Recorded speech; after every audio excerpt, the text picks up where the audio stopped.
मध्य प्रदेश के मऊगंज जिले की करते हैं, जहां पर डिजिटल अरेस्ट का मामला सामने आया और इस डिजिटल अरेस्ट ने एक महिला टीचर की जान ले ली।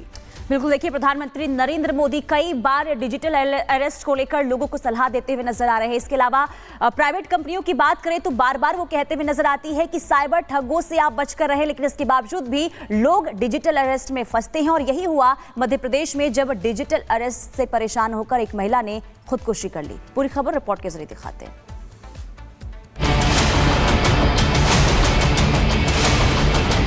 डिजिटल अरेस्ट ने ली एक और जान। किसने बनाया टीचर की मौत का प्लान?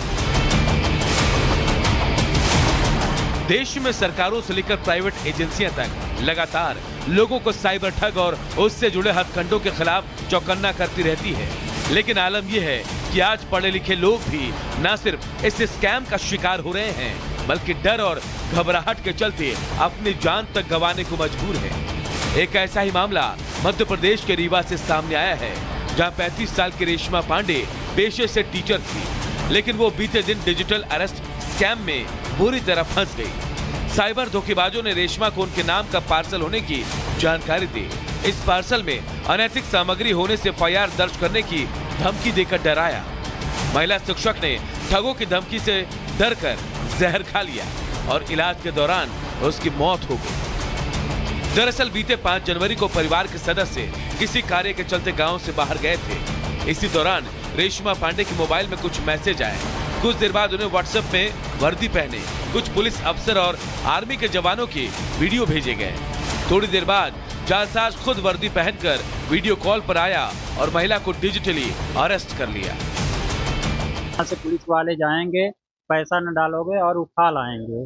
डर के कारण भयभीत होकर के कुछ पैसा भी डाल दी, तत्पश्चात वह जहर खा करके आत्महत्या कर ली। हद तो तब हो गई जब ठगों ने महिला की मौत के बाद भी धमकाना जारी रखा और पैसों की मांग करते रहे। फिलहाल पुलिस ने परिजनों की शिकायत के बाद मामला दर्ज कर लिया है।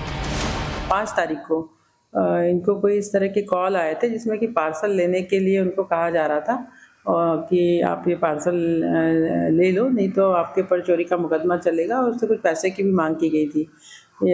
तो ये जब इसके बाद उसने जहर खा लिया और उसके परिजन उसको वहाँ लेकर के गए थे सीधे रीवा SGMH। साइबर टीम को भी हमने वहाँ पे रवाना किया है घटनास्थल पे, और जो भी जांच में पता चलता है तो उसकी बारीकी से जांच की जा रही है।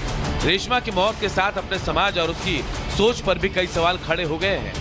एक सवाल उस समाज से भी जो तकनीक के गलत इस्तेमाल के सहारे कुछ पैसों के लालच में किसी निर्दोष की जान से खेल रहा है।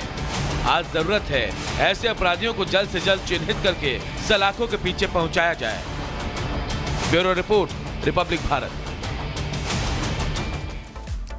चलिए, खबर आपको अब गुजरात की बताते हैं। गुजरात के कच्छ से हैरान कर देने वाला मामला सामने आया है, जहां 18 साल की युवती जो 500 फीट गहरे बोरवेल में गिर जाती है, उसके बाद वहां पर किस तरीके से रेस्क्यू ऑपरेशन चलाया जाता है, ये मोनिका जरा बताइए। बिल्कुल, वहां पर लगातार रेस्क्यू ऑपरेशन चलाया जा रहा है। मौके पर NDRF और SDRF की टीम में मौजूद है। लगातार खुदाई का काम हो रहा है ताकि युवती को जल्द से जल्द बाहर निकाला जा सके। रिपोर्ट देखें।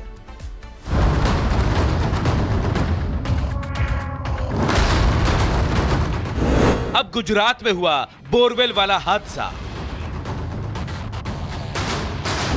500 फीट गहरे बोरवेल में गिरी युवती। रेस्क्यू में जुटी प्रशासन की टीम। राजस्थान के बाद अब गुजरात के कच्छ से दिल दहला देने वाला मामला सामने आया है। कच्छ के भुज तालुका के कंडेराई गांव में एक 18 साल की युवती 500 फीट गहरे बोरवेल में गिर गई है। बताया जा रहा है कि युवती बोरवेल में 490 फीट पर जाकर अटक गई है। उसे बचाने के लिए NDRF, BSF के साथ फायर ब्रिगेड की टीम रेस्क्यू में लगी है। यह हादसा सोमवार की सुबह करीब 6:30 बजे हुआ। 18 साल की एक बच्ची की आकस्मिक तरीके से ट्यूबवेल में गिरने की घटना हुई। पूरी टीम ने और रेस्क्यू जो ऑपरेशन था ऑपरेशन शुरू किया। जरूर लगी कि भी NDRF की टीम की भी जरूर लगेगी। तत्कालिक NDRF की टीम को बुलाई, बीएसएफ की भी टीम काम कर रही है। मतलब पूरे तंत्र और लोगों के साथ मिलकर, सब साथ मिलकर इस जो घटना हुई है, वो घटना में से वो बच्ची को बाहर निकालने की काम जोर से चल रहा है। हम ईश्वर से प्रार्थना करें कि बच्ची हेमखेम बाहर निकल जाए। युवती का नाम इंदिराबेन कांजी मीणा है। सोमवार की सुबह जब घर के लोग जगे तो युवती घर में नहीं थी। लोगों ने देखा कि बोरवेल के अंदर से आवाज आ रही है, तो युवती के भाई ने तुरंत खेत मालिक से संपर्क किया और पुलिस को सूचना दी।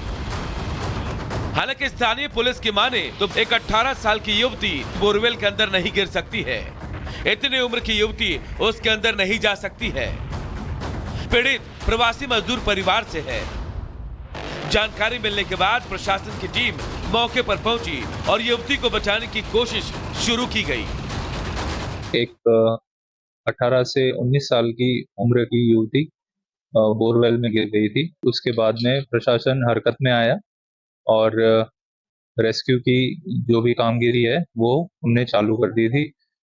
रेस्क्यू के अंदर हमने सबसे पहले उनको ऑक्सीजन सप्लाई पूरा किया, कैमरा से उनकी मूवमेंट मॉनिटर की कंटिन्यूअसली, और उसके बाद में आर्मी, बीएसएफ और एनडीआरएफ की टीम सुबह से उसको रेस्क्यू करने में अभी तक लगे हुए हैं। बोरवेल में कैमरा डालकर पहले युवती के बोरवेल में होने की पुष्टि की गई।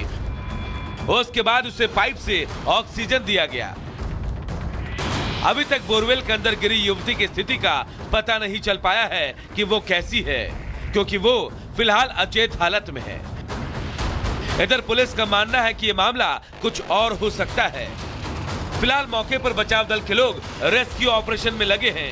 कोशिश की जा रही है कि किसी तरह युवती को बोरवेल से सही सलामत बाहर निकाल लिया जाए। Bureau report, Republic Bharat.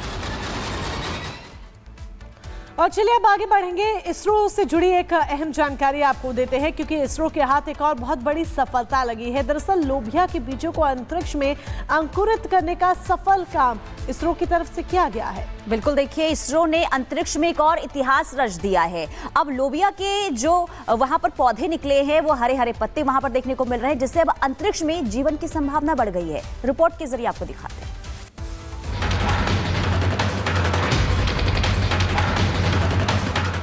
ISRO ने एक बार फिर अंतरिक्ष के क्षेत्र में अपना लोहा मनवाते हुए इतिहास रच दिया है। अंतरिक्ष में जीवन तलाश रहे वैज्ञानिकों के लिए बड़ी खुशखबरी सामने आई है। अंतरिक्ष में लोबिया के बीजों को अंकुरित किया गया था, जिसके बाद अब उसमें पहली पत्तियां भी आ गई। लोबिया के इन बीजों को स्पेसएक्स के साथ 30 दिसंबर को पीएस